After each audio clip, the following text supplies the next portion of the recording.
नमस्कार दोस्तों, आज की यह वीडियो इंदिरा एकादशी कथा की है। आश्विन माह के कृष्ण पक्ष के एकादशी को इंदिरा एकादशी के नाम से जाना जाता है। धर्मराज युधिष्ठिर कहने लगे कि हे भगवान, आश्विन कृष्ण एकादशी का क्या नाम है, इसकी विधि तथा फल क्या है, सो कृपा करके आप कहिए। भगवान श्री कृष्ण कहने लगे कि इस एकादशी का नाम इंदिरा एकादशी है। यह एकादशी पापों को नष्ट करने वाली तथा मुक्ति देने वाली होती है।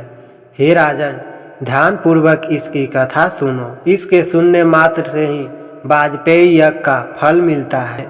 प्राचीन काल में सतयुग के समय में माहिष्मती नाम की एक नगरी में इंद्रसेन नाम का एक प्रतापी राजा धर्म पूर्वक अपनी प्रजा का पालन करते हुए शासन करता था।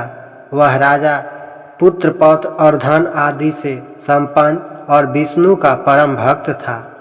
एक दिन जब राजा सुखपूर्वक अपनी सभा में बैठा था तो आकाश मार्ग से महर्षि नारद उतरकर उसकी सभा में आए। राजा उन्हें देखते ही हाथ जोड़कर खड़ा हो गया। राजा ने देवर्षि नारद का सत्कार किया और उनसे आने का कारण पूछा। नारद जी ने बताया कि कुछ समय पहले वह यमलोक गए थे और वहीं पर उनकी मुलाकात राजा इंद्रसेन के पिता से हुई थी। नारद जी ने कहा, आपके पिता ने आपके लिए एक संदेश भेजा है।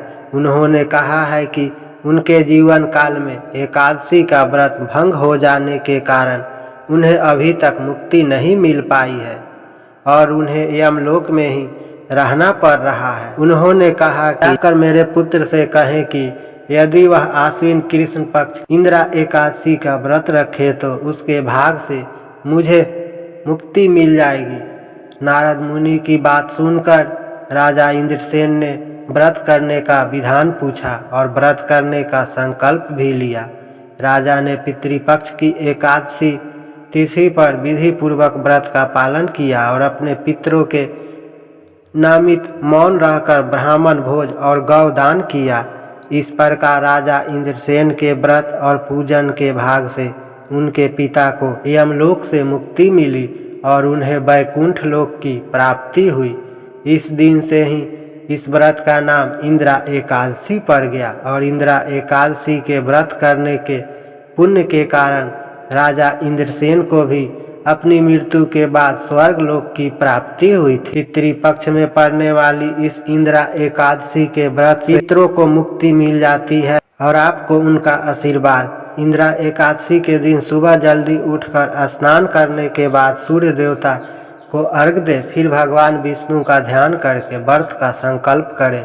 अपने पितरों को याद करते हुए भगवान विष्णु की पूजा करें। तो यह थी इंदिरा एकादशी की कथा।